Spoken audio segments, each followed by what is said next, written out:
uncles, they were always on the road all the time, being able to provide for their family and being out countless days, hours, months out of the year just to be able to provide for not only their family, but for everybody out there that relies on them for supplies. So it definitely was very emotional to me because I related to that in that sense.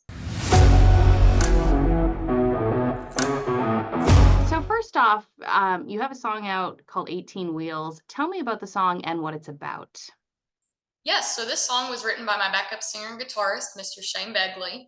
And we had the opportunity of getting to go down to Louisville, Kentucky back in 2022. And we got to perform for the 50th Mid America Trucking Show anniversary.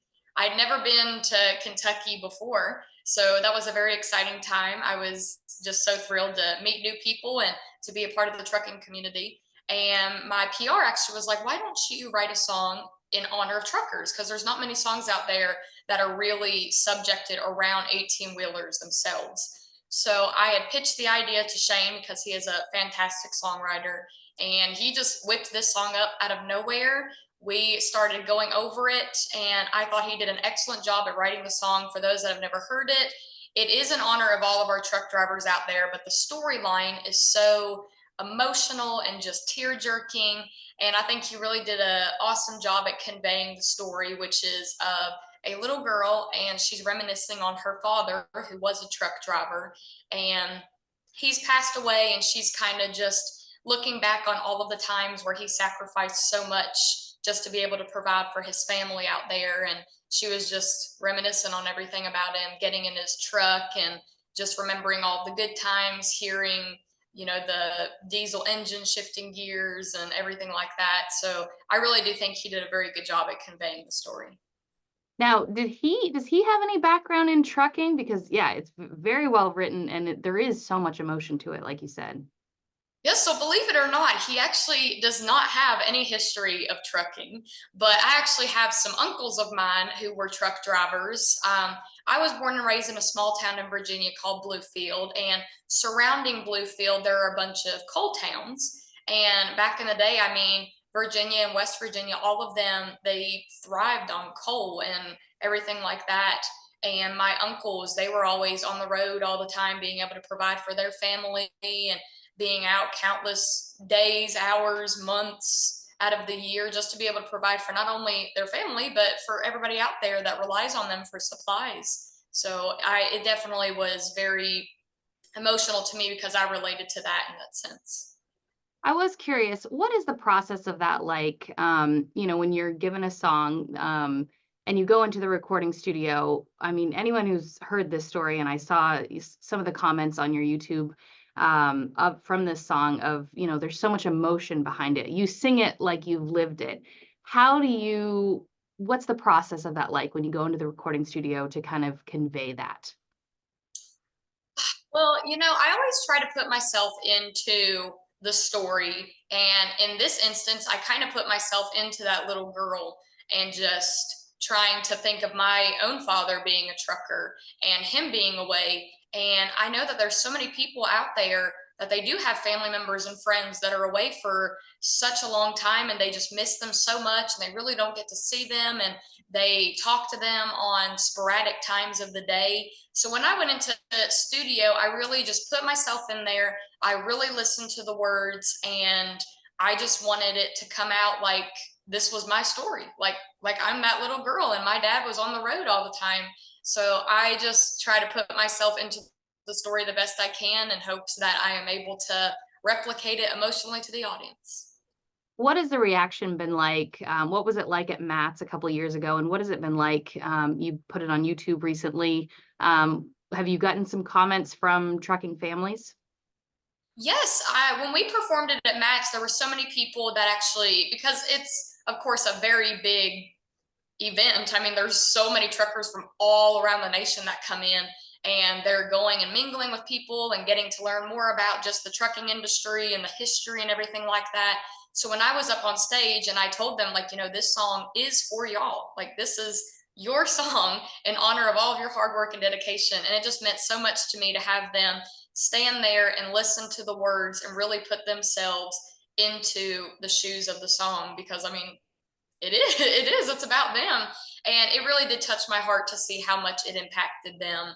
And they were so honored that we wrote a song for them. And I've gotten such great feedback about the song. We did post it on social media. I recently just partnered with Center Stage Magazine, and we did a fun little challenge for people out there, for them to go and tag their favorite trucker just to show our appreciation and gratitude for all of their hard work. And we've gotten some amazing feedback, and we've gotten to see all the people out there that have been in the trucking industry for years and years and years, and it really did touch my heart. That's awesome. Talk to me, let's go back a little bit. Talk to me about how did you get your start in country music and yeah, what has it been like? Lord. So, like I said, I was born in Virginia. I lived there my entire life up until a year ago today, actually. And I moved to Nashville, Tennessee. And it was just something that I always wanted to do. You know, Nashville was always the city of hopes and dreams and music.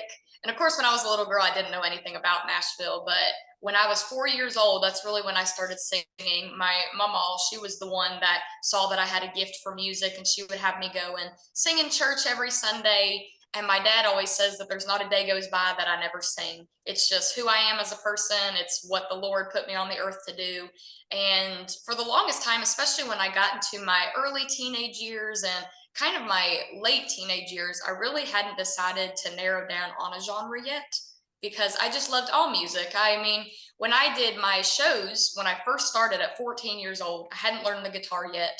I was just playing piano, which was a pain to carry around everywhere I went. But my shows, I would go back from Avril Lavigne to Demi Lovato to Loretta Lynn, all these different artists that really inspired me. And as I got older, I realized that I needed to find that genre that I felt fit me the best. And country just always came natural to me. I had a twang in my voice, as I've been told. And I just looked up to all of the artists out there. I mean, I adored Loretta Lynn so much. I just loved her as a person, even though I never got to meet her, but I always felt like I knew her because her music just touched me so much. And just looking at country music now, I mean, you have artists like Lainey Wilson, who's been busting her butt for years and is finally out there making it and making a name for country music. And you have Ashley McBryde and all of these other artists. So I felt like country music was definitely the place I wanted to be. It's interesting to hear you say that because yeah, I've listened to a few of your songs on YouTube and I mean, it just seems so clear as someone listening, like country, it sounds like country is your genre. And you do have a very nice twang to your voice. Well, thank you. I appreciate it. So what's it been like the past few years? You've released more songs. Talk to me about that. Yeah, so building up to me moving to Nashville, I had songs that not only Shane had written for me, that I had co-written on them with him as well, but we were trying to find that next step. And when we started kind of getting more affiliated with Nashville, that's where I met my producer at the time, which was Sal Oliveri. And he is just the nicest guy ever, insanely talented, and he's produced so many amazing artists. He's worked with Chris Stapleton and Pink and all of anybody that you could really imagine. And I had pitched to him some of the songs that we had been working on to see if he was even interested, and he was, thankfully. And I went in the studio with him and I recorded 6 songs, and 3 of which that he pitched to me as well. And that was so exciting just to be able to really start feeling like I was putting my foot there into Nashville and kind of getting a glimpse of how it is in the big city. And it's definitely a lot of hard work, and yeah. Shane always reminds me it's like a mile, not a sprint, whatever it is. Like I can't remember what he always says, but I'm the kind of person where I try to do so many things so quickly, and at the end of the day, it's all in the Lord's hands, and you just got to see what He wants you to be doing at that time. And there may be things that you weren't expecting to be happening, but I just leave it all in His hands, and I go through it day by day. And I'm just very fortunate to be doing what I'm doing today. Where do you hope to see yourself, say, in 5 years? I love this question because I always tell people the same thing, especially individuals that are in the music scene. Of course, everybody has different goals, but I always tell people in 5 years, if I were to become a household name like Lainey Wilson or Loretta Lynn or anybody like that, I would be just fine with that.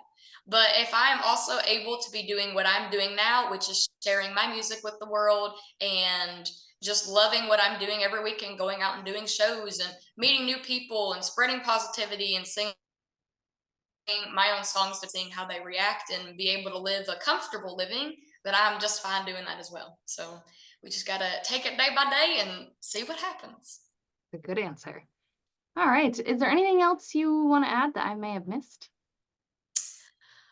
No, I just am so honored to be talking with you today. And I really want people out there to go check out 18 Wheels. And if you have a truck driver in your life, then share them this song and just send it to them. Be like, I know you're out there for long hours of the time and you're away, but I just wanted to send this to you because I just appreciate all of your hard work. And all of my music is available out there on all streaming platforms. I'm on Spotify, Apple Music, YouTube, anything that you can listen to music on. So go check out 18 Wheels as well as all of my other music. And I do have a new single coming out on June 14th called Pick Your Poison. So if people want to stay tuned for that here in the next week or so, then they can go check that out. But if they want to follow me on any socials, I'm on Facebook, Instagram, TikTok, and my website is MakenziePhipps.com.